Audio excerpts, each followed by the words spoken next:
Spur.Jp Says Hi。 本日はリモートインタビューの第2弾です。ゲストがジュエリーデザイナーのシャルロット・シェネ、うちの編集部でもラブコールが絶えないパリの新進気鋭のデザイナーです。で、場所が、南青山のヘアサロンセンスオブヒューモア。これまたうちの編集部でも撮影だったりプライベートでも人気の高いヘアサロンなんですが、今シャルロット・シェネの新作コレクションのローンチに合わせてこちらでインスタレーションを開催中ということで場所をお借りしています。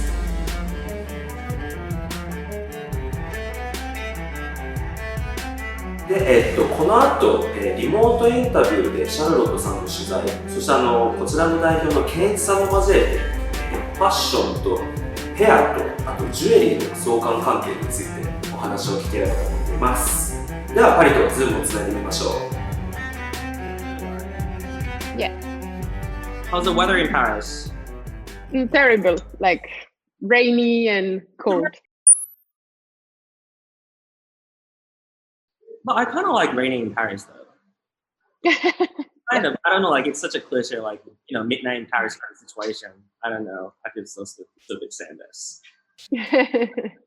Let me start by asking you really basic question. Sure. Backbone behind your brand. You worked at the Atelier Balenciaga when Nicole just was the artistic director. Were you in charge of jewelry design or accessory in general at that time? I entered at Balenciaga as a ready-to-wear designer because Studio Berceau is more ready-to-wear formation. And then after a few years, when I was there, I was suddenly trying on doing jewelry for the show, for one show that Nicolas asked if I can take care of it. And this is how I started jewelry. I've never done it before. And I never stopped since. Oh, so you have a backbone as a ready-to-wear designer.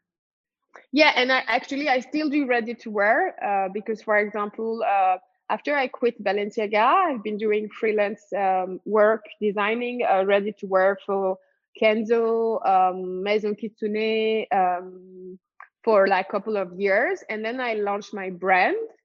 And my brand is now almost, it's 5 years and a half. And since 5 years, I still consulting for Paco Rabanne accessory line. So I'm in charge of the jewelry. And I used to work also on the bag, but I stopped. And since 5 years, I'm also designing ready-to-wear for APC. So as a designer who has a background in ready-to-wear, how do you compare jewelries to clothes? It's when I was at Balenciaga, the approach of designing clothes was very similar to designing jewelry because it was a lot about experimentation. Yeah. So we had to go to the atelier and always look for new texture, new fabric. So it was a lot of experimentation. So even if at the end the subject was different, I learned a lot about my creative process there and about always looking for new way to wear things and new fabric and everything. A lot of fashion lovers like Balenciaga back then when Nicolas was creative director, that was like a legendary era. Like I can spot every single season back then. Like my favorite was this kind of, I don't know, robotic style with a lot of metal thing going on at the booth. Yeah. It was my first season. Was there any specific memory about that time or anything you learned working with him or of course, I learned a lot. It was tough, to be honest, but tough and great at the same time because I started working at Balenciaga when I was just 20 years and the reason was very heavy because we start every day at 9 and we finish quite late, 10, 11. We work during the weekend. The team was quite small, so we had a lot of work to do. And Nicolas is somebody that is very, very demanding. So, which is great because you are learning a lot and you are pushing your own boundary because he's making you push your own boundary, which is amazing. But also when you're 20, it's hard as well because for example, my friends, they were still at university and for summer they had like 3 months holiday, and I only had like 3 weeks holiday because I had to go back to Paris to work on the shows, and I really enjoyed it, but it was still quite hard.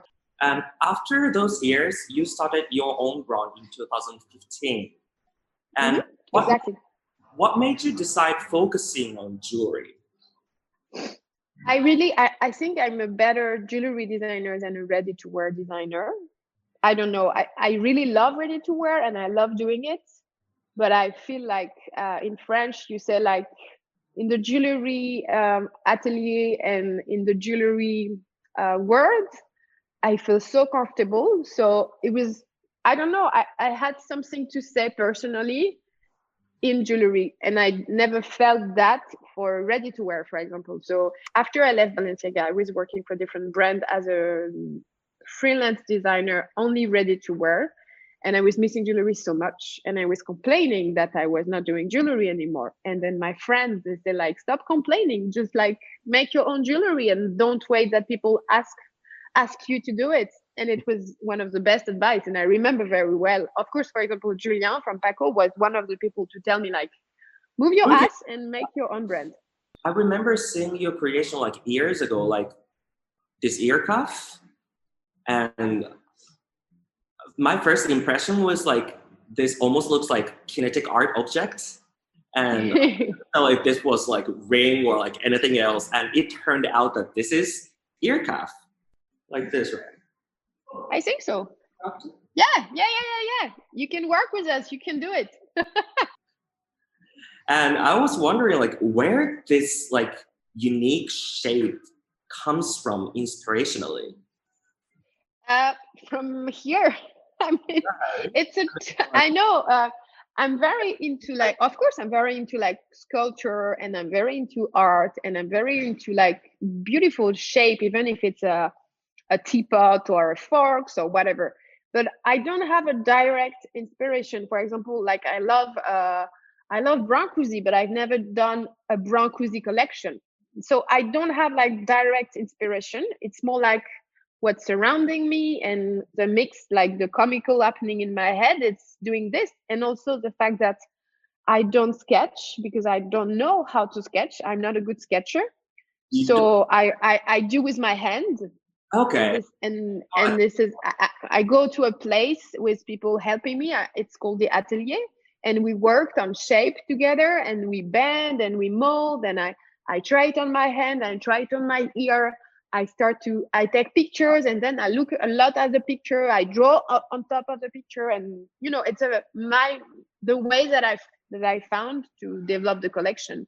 Also, I'm inspired from very classic jewelry, like super classic hoop, or super classic like a ring, like a very simple ring, and then I'm always going to try to do my own one, like what is going to be my classic hoop, what is going to be my classic bracelet. And also I'm very into exploring how can you wear jewelry differently and sitting somewhere else. Like, for example, you know, the bracelets that I do, of course I have bracelet around my wrist, but I also have bracelet like going around the thumb or going on the hand, because it's part of the body that you're not very used to like decorate.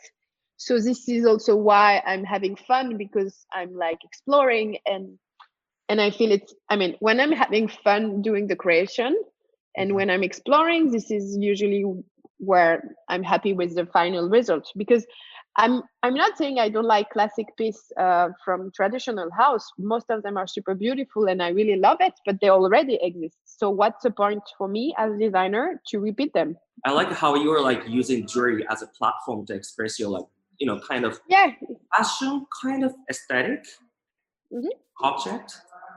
And when it comes to like, when you say like fun jewelries, this is also a fun piece. Yeah.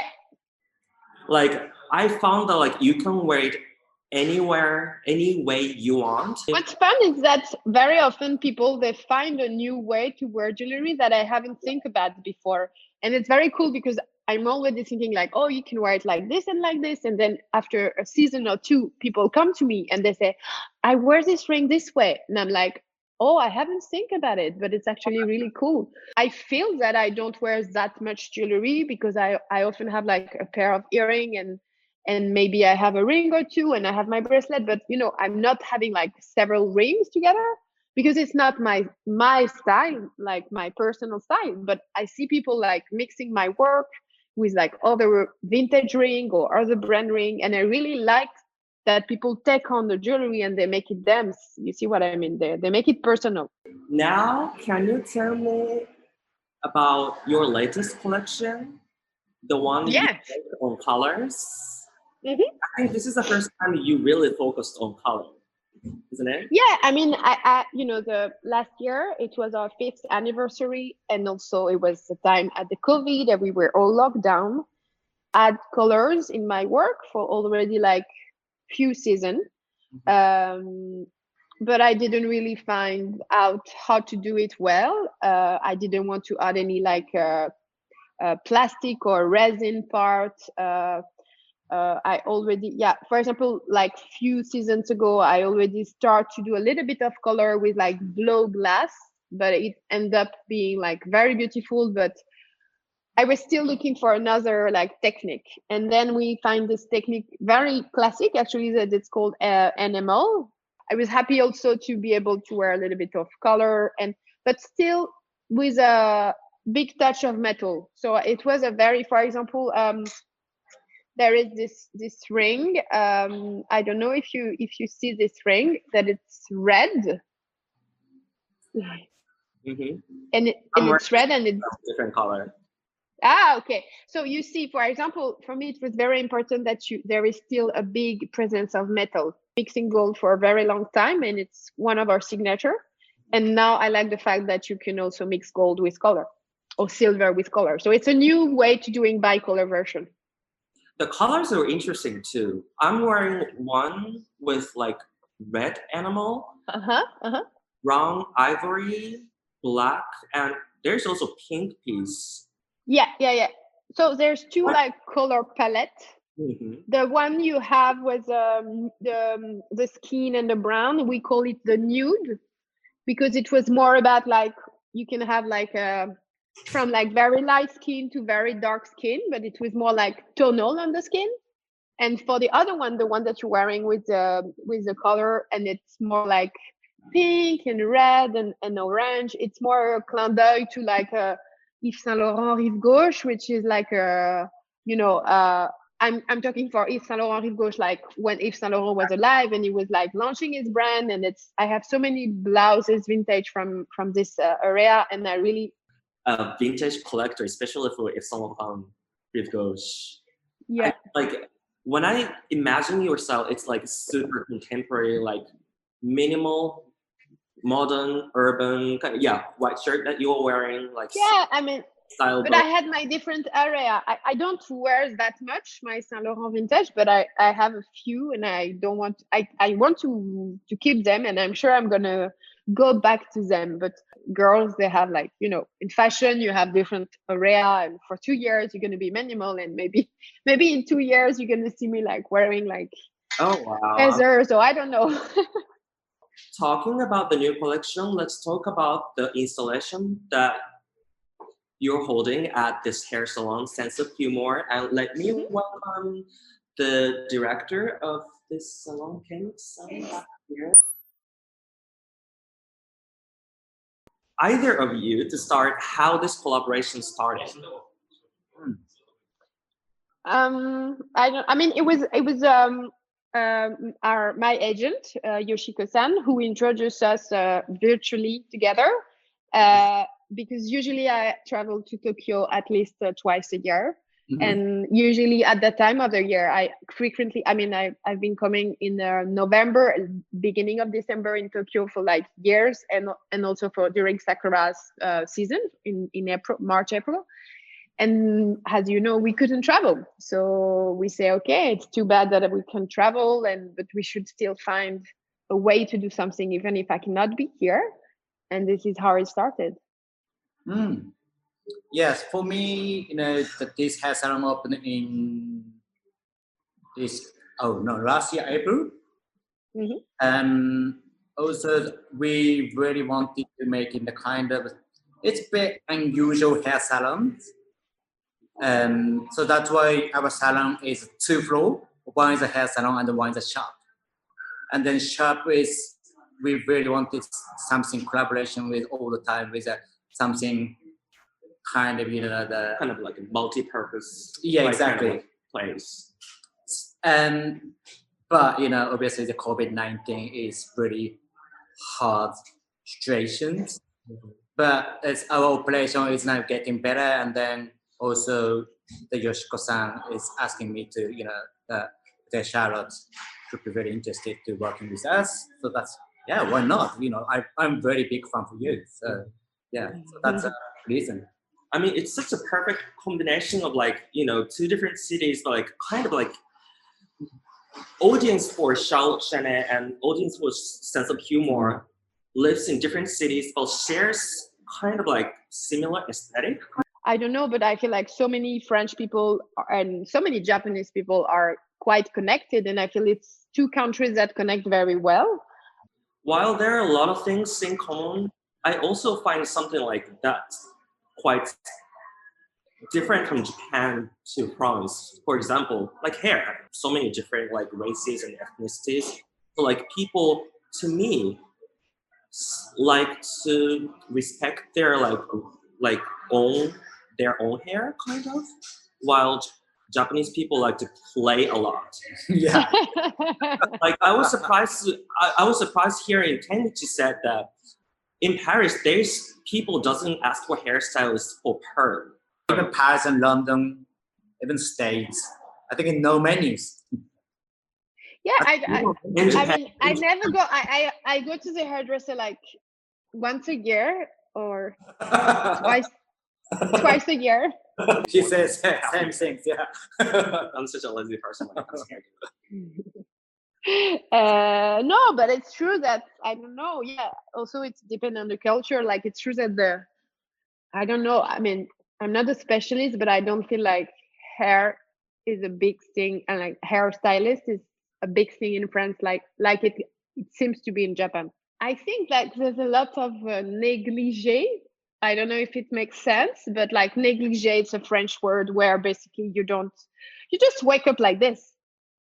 You just like Négligé is like effortless, no? It's like I woke up like this hair, in a way. Yeah, I mean, yes, exactly. I don't know how to explain. Like I wash. Right?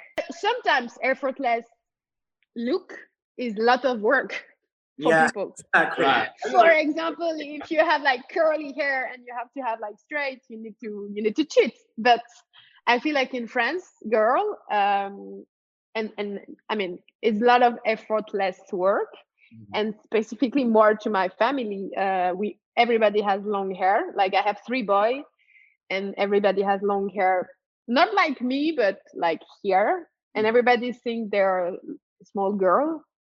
But we are like, we never go to the hairdresser in my family. Like my boyfriend and my 3 boys, we are basically the long hair family. On the other hand, Japanese has like almost kind of like fetish for hairs, so which it has a lot of knowledge. Yeah. He knows a lot. So how much do you guess the hair salon in Japan? like nationwide, Yeah. all over Japan. I have no idea. Like I don't know, 100,000. 100,000. No, more than that. It's more than traffic light. It's 240,000. And then it's more than traffic lights. Yeah. That's why hairstylists in Japan like has such a like detailed skill, and they like to play in like a tiny like little string of hair. Yeah. I like keep it long and tie it at back. Yeah, this is why we are effortless, because we are lazy. It matches everything. Like it can't go wrong. I mean, like slick back. But like at the same time, like Japanese people have enjoyed like trying like different hairdos like all the time. So like that makes me like want to do something different that really matches your jewelry. Okay. I don't know. I mean, all I have is like slick back, so I want to try something different. Why don't you shave? I mean, I loved buzz cut. I tried it. I loved it. I didn't like when the hair is growing because like I have to Yeah. You have to do it again and again. and it took me 2 years to like. Yeah, But yeah, that's a great idea. I answered. I actually really like this kind of wearing, this kind of earrings to boy wearing that. Okay, so what kind of hair do boys? It's got short, not perfect, but not bad head. But once you're wearing this and the hair's just natural and bad head, it's just keep the kind of, good perfection. Jewelry is like so structureful and interesting and unique in shape. Yeah. So you want to play with the contrast with like, more Natural looking hair. That's a great idea too.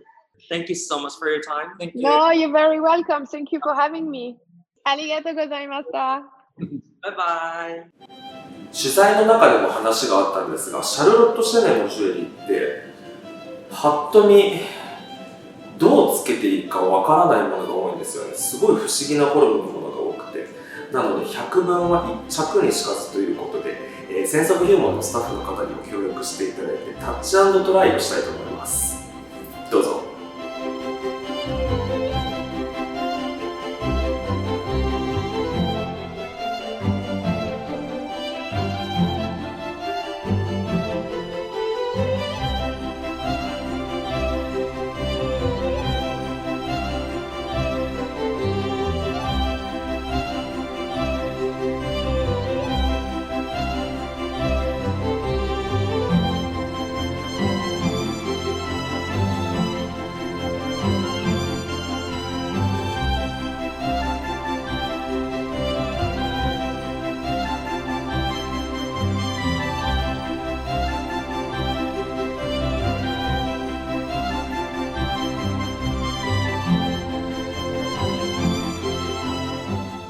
ですね、先ほどの取材で大変重要なことを聞くのを完全に忘れておりまして、シャルロット・シェネ、旗艦店をパリにオープンしたそうです。で、今日本だと2月28日までこちらセンスオブヒューモアで開催されているインスタレーションで新作を含むかなり幅広いラインナップを手に取って購入することができます。日本だと他にセレクトショップとかでも取り扱いが多いので、気になった方はぜひチェックしてみてください。では。